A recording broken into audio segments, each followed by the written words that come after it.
Hi Nigel.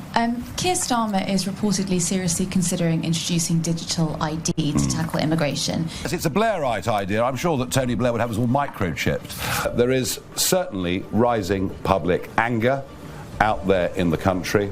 What we will today be talking about is a cover-up.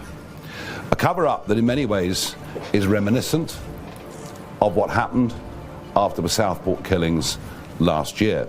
There is certainly rising public anger out there in the country. As you can see, the number of protests that are taking place outside migrant hotels up and down the country is indeed evidence of that. And increasingly, the migrant hotel issue has moved really from one of fairness, why on earth are people being given all these things, to very much about the safety of women and children. For all the government's talk about protecting children, which they claim is the sole purpose of the Online Safety Act, our criticisms of that and the impositions on free speech that have been imposed just in the first week of its operation have led to them sinking to the depths. I would suggest that comparisons that somehow we're siding with Jimmy Savile were wholly inappropriate at every way. But what we will today be talking about is a cover-up. A cover-up that in many ways is reminiscent of what happened after the Southport killings last year. I will say to all broadcasters when we get to this segment of today's press conference, nothing we say will in any way be in contempt of court. And indeed, to quote Jonathan Hall KC, who is the independent reviewer of terrorism legislation, he said in the wake of Southport that we should spell out the basic and sober facts. And that's exactly what we will do today. We're the last line of defence against the blob, the cover-ups of the councils, and we have to fight every step of the way against this blob, and this is what we're doing on Warwickshire County Council. It has to stop. A 13-year-old girl has been raped by 2 asylum seekers, and I was told that if I released this, I would be in contempt of court, and that I cannot release this due to this phrase, community cohesion. That's the problem.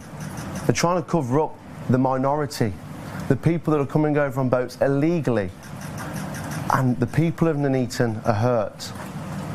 They've had enough, and that's why I'm urging all council leaders from all parties to join me in campaigning to stop the housing of illegal immigrants in HMOs with Serco and the illegal immigrants in hotels. Threatened, basically threatened, and told the public do not deserve to know the truth. It is absolutely disgraceful. In fact, it has shades of the same mentality at local level that led to Rotherham and the huge shock, not just we as a country, but the international community, who could not believe we'd sunk to those depths. Turning a blind eye, not telling the British public the truth. Well, when it comes to protecting children, we're not hiding behind a flawed piece of legislation. We genuinely intend to protect, in particular, women and children. And I made this point 2 weeks ago, but I'll make it again today. None of these young, unidentified males that are coming into this country should be free to roam the streets.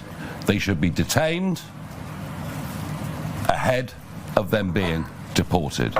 And that is absolutely what we stand for as a party, and we mean it. And we'll do that to protect the British people. We have simply had enough. Keir Starmer is reportedly seriously considering introducing digital ID to tackle immigration. Is that something you would support? Yes, it's a Blairite idea. I'm sure that Tony Blair would have us all microchipped. No, I don't support it. I don't trust big government. If you want to see why my trust in government doesn't exist, just think about what's happened in the space of the last week. where they introduce legislation that they tell you is purely to protect children and actually is having a terrible effect on free speech and democracy. I would not trust this government with digital ID. I have to say I didn't particularly enjoy the vaccine passport phase that we lived through. And as for the argument, oh, it'll stop crime, it'll stop illegal immigration, it'll stop illegal working, well, I don't think digital ID will stop teenage girls being raped. I don't think digital ID will stop the drugs gangs. I don't think digital ID will stop illegal working. Frankly, what it's more likely to do is to impinge upon the law-abiding majority. Right, OK, we got three more. Adam Cherry from Guido Fawkes. Thank you. Can I just get your reaction to the news that the Labour Party is relying on analyses of reform voters and profiling of reform voters provided by Hope Not Hate, given that Hope Not Hate repeatedly refers to reform as far right? Yeah, which is moronic. And Labour are going to struggle. They're going to struggle to profile reform voters. Do you know why? They are not only spread geographically, and didn't we rather prove that point in the recent Scottish Parliament by-election? We're not only spread geographically, but of all the parties, we have the greatest spread of age ranges of people voting for us, of religions, ethnicities, and now almost exactly 50-50 male-female voters. So to profile your average reform voter, well, they probably think we're all knuckle-draggers, but I'm afraid, I'm really sorry, but they're just wrong. OK, Will Hazel from the iPaper.